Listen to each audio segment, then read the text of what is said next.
Mi nombre es Frankie y le voy a estar hablando brevemente sobre una pequeña parte de lo que fue mi tesis de doctorado, y es cómo con la reincorporación y la adición de nueva información molecular y una revisión detallada de caracteres morfológicos se pueden redefinir géneros y se pueden separar estos géneros en nuevos géneros. Entonces, tenemos que dentro de las arañas, la familia Salticidae es una de las más diversas y más interesantes. Tenemos casi dentro de este grupo el 13% de la diversidad total de las arañas. Las arañas Salticidae ha sido en los últimos años trabajada en detalle en el punto de vista molecular.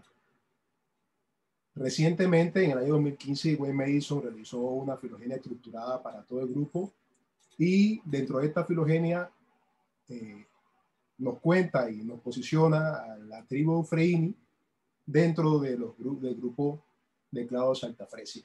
Esta tribu se puede separar por medio de dos caracteres putativos. Estos son la presencia de un disco embólico acá y la presencia de una ventana en el epigno de la hembras.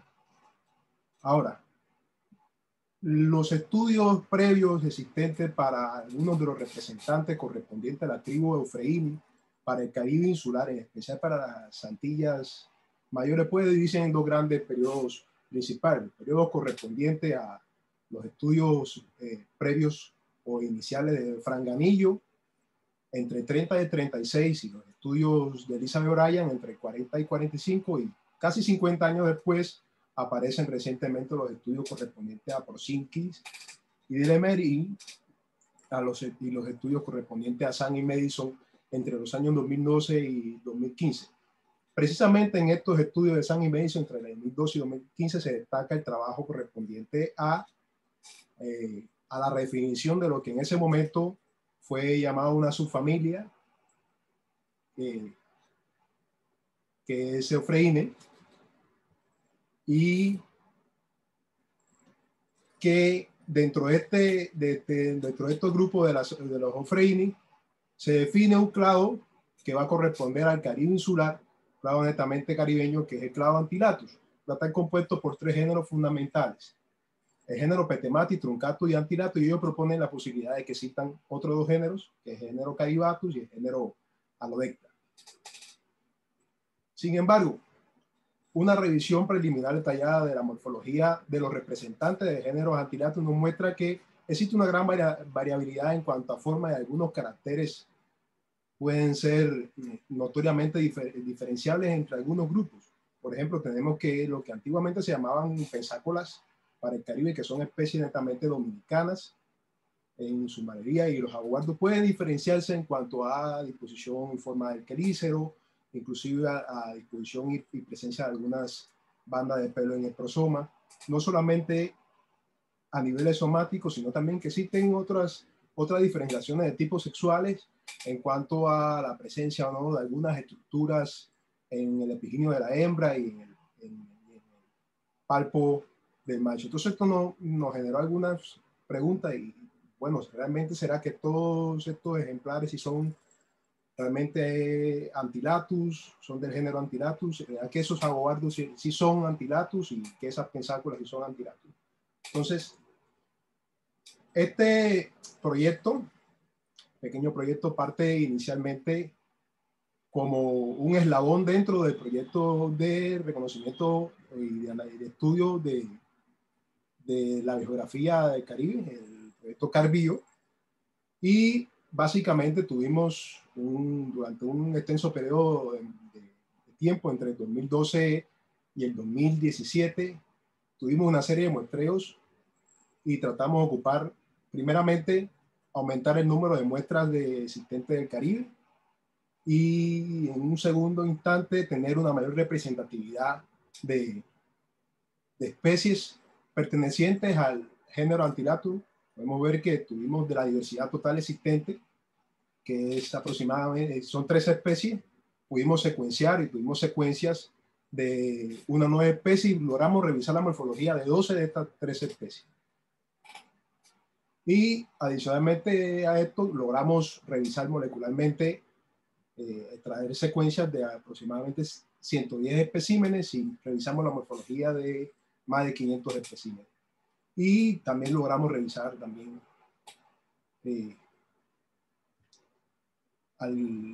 algunos tipos y algún material adicional correspondiente a colecciones de Harvard, del Museo de Zoología Comparada y del Museo de Historia Natural. Para la selección de los grupos externos tuvimos en cuenta la filogenia propuesta por Sun y Madison en el 2015 y, muy importante, tuvimos un desglose o enfocamos en gran parte el estudio hacia los caracteres morfológicos. En total logramos obtener 125 caracteres morfológicos divididos en 3 regiones corporales: genitalia del macho, genitalia de la hembra y todo lo que fue cefalotórax y abdomen. Y por otra parte tuvimos una serie de secuencias moleculares. Trabajamos con 3 marcadores, 2 nucleares, 1 nuclear y 2 mitocondriales, utilizando una estrategia tipo Sargent. Trabajamos la alineación y todo lo correspondiente al análisis filogenético en sí fue bajo la premisa de un análisis de total evidencia. O sea, utilizamos, unimos, concatenamos tanto información molecular como la información morfológica bajo diferentes visiones de análisis, y finalmente todo lo que voy a mostrar ahorita se visualiza en el árbol de parsimonia de evidencia total. Ahora bien, antes de entrar en detalle en los resultados del estudio, cabe puntualizar rápidamente algunos aspectos de homología que constantemente a veces se tienden a confundir dentro de Saltice, y uno de estos es la presencia del lóbulo tegular. El lóbulo tegular es un carácter que define Ramírez en su trabajo de 2014 para hablar de un mecanismo de bloqueo que existe entre el subtégulo y el tégulo a nivel de la base o próximo a la base del émulo, y que se puede codificar como presente dentro de Saltícido y representante, como es el caso de Portia. Ahora, dentro de Saltícido tradicionalmente se ha hablado también de un lóbulo tegular que no debe ser confundido con este lóbulo tegular, y es una estructura sencillamente a una expansión existente en el tégulo. Nosotros, para diferenciar estos caracteres, seguimos una propuesta que inicialmente había planteado Galiano, y posteriormente había hablado un poco Edward, y llamamos a esta estructura como lóbulo tegular proximal, para diferenciar con relación al lóbulo tegular de Ramírez de 2014. Ahora, este lóbulo tegular, al parecer, tiene un mecanismo también que puede ser un mecanismo de bloqueo, debe ser estudiado. Sin embargo, puede estarse ¿cómo decir?, acoplando con el BTA que se encuentra en la tibia del palpo de algunos saltídeos. Sin embargo, hemos encontrado evidencia de que hay saltídeos que no tienen lóbulo proximal, sin embargo tienen BTA, como es el caso de algunos representantes de Nasaitis, y hay otros que tienen lóbulo tegular proximal, pero no tienen el BTA. Dentro de la filogenia de saltícido propuesta por Madison en el 2015, este carácter aparece en grupos basales, como es el caso de Onomastus, en el cual se encuentra una especie de acoplamiento, una especie de proyección que podría ser un indicio de este lóbulo tegular, pero en sí es un carácter que aparece múltiples veces dentro de Salticoida, y dentro de Ofrini puede estar o no presente en muchos grupos. Para nuestra filogenia nosotros lo codificamos, o nos aparece que al menos tuvo 4 procesos evolutivos diferentes. Dentro de Antilatus, como clado, se puede observar en algunos representantes de género Truncatus, en el representante de género Truncatus y en el representante de género Petematis, y dentro de lo que nosotros vamos a llamar acá a partir de ahora Pensacolatus, también aparece presente este carácter. Ahora bien, otro de los caracteres interesantes acá es el receptáculo de ducto de copulación. El receptáculo de ducto de copulación es sencillamente una expansión que va a existir entre la espermateca secundaria y la espermateca primaria.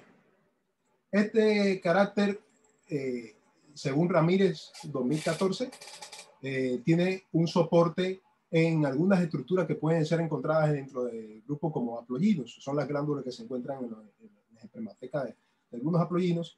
Sin embargo, esta estructura tradicionalmente también ha sido llamada de otra forma y puede generar confusión dentro de Saltícidos. Por ejemplo, en Saltícidos se le llama estructura como una espermateca secundaria, cuando la espermateca secundaria en este caso se le llama una glándula accesoria. El carácter de expansión o receptáculo del ducto espermático aparece y se puede codificar como presente en grupos más basales, como es el caso de los cispos, y dentro de los ofrínidos y certicoides aparece reiterativamente a lo largo de toda la filogenia. Para la filogenia que nosotros utilizamos, que es básicamente con ejemplares del Caribe insular, algunos ejemplares continentales, este carácter puede codificarse como presente en algunos representantes, como es el caso de los representantes de género Petematis, el representante de género Truncatus, y en los representantes de género que llamamos a partir de ahora Pensacolatus, y los verdaderos Antilatus, se pierden en otros grupos. Ahora bien, ¿qué sucede dentro de la filogenia que nosotros encontramos? Nosotros encontramos que lo que antiguamente se llamaba género Antilatus se recupera. 12 minutos, Franklin. Se recupera acá como un grupo monofilético, pero se compone de 3 grupos principales, morfológicamente diferentes. Estos 3 grupos se encuentran soportados por 4 sinapomorfías. De estas 4 sinapomorfías, 2 de las importantes son la presencia de una diferenciación en la cutícula del quelícero y la presencia de una proyección del endito en su región externa, o sea, una proyección externa.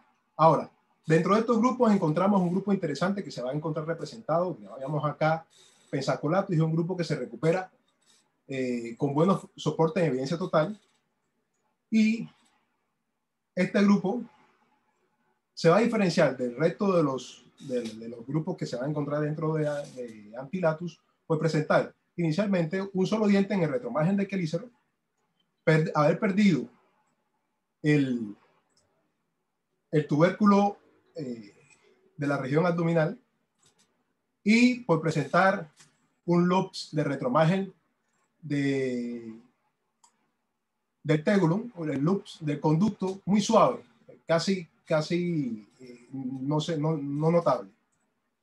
Este es un grupo que se llama Pensaculatus, teniendo en cuenta que previamente se habían descrito un género que es el género Pensaculatus, que se describe a través de un fósil datado de hace 16 millones de años para Dominicana, y que las características que tienen estos fósiles son exactamente la misma característica morfológica que tienen los representantes del género Pensacolatus. No solo eso, sino que también que el género Pensacolatus está exactamente datado en el mismo periodo en el cual ocurren estos fósiles para Dominicana, hace entre 20 y 15 millones de años. Basado en esto, nosotros transferimos varios de los representantes que antiguamente se llamaban Pensacolatus, que pasaron a ser Pensacola, que pasaron a ser Antilatus, hacia el género Pensacolatus, y se describen un par de especies adicionales para Dominicana y Cuba. El otro género que tenemos, que es el género Brianatus, que es un género nuevo, se llama Brianatus en honor a Elizabeth Bryan, es un género que se recupera fuertemente, con fuertes soportes monofiléticos, y tiene, entre otras, esta característica que lo diferencia, y en la presencia de 2 mastidios, la presencia de la proyección de manera levemente recta en el endito y la reducción del tubérculo a casi el mismo ancho de una de las hilanderas. Adicionalmente, este género se caracteriza y se diferencia totalmente de los otros por no presentar un receptáculo en el ducto copulador. Voy a adelantar un poco más para no... Entonces, este género inicialmente se encontraba representado por tres especies ya conocidas, 2 descritas por Bryan, una descrita por Franganillo. Estas especies se transfieren hacia Brianatus y adicionalmente se describen unas 3 especies nuevas de Cuba. Finalmente solamente quedaría como verdaderos Antilatus algunos de los representantes de Dominicana y algunos representantes de Cuba. En este caso es un género que se recupera con fuerte soporte. Franklin, ya estamos, ¿eh? Bueno,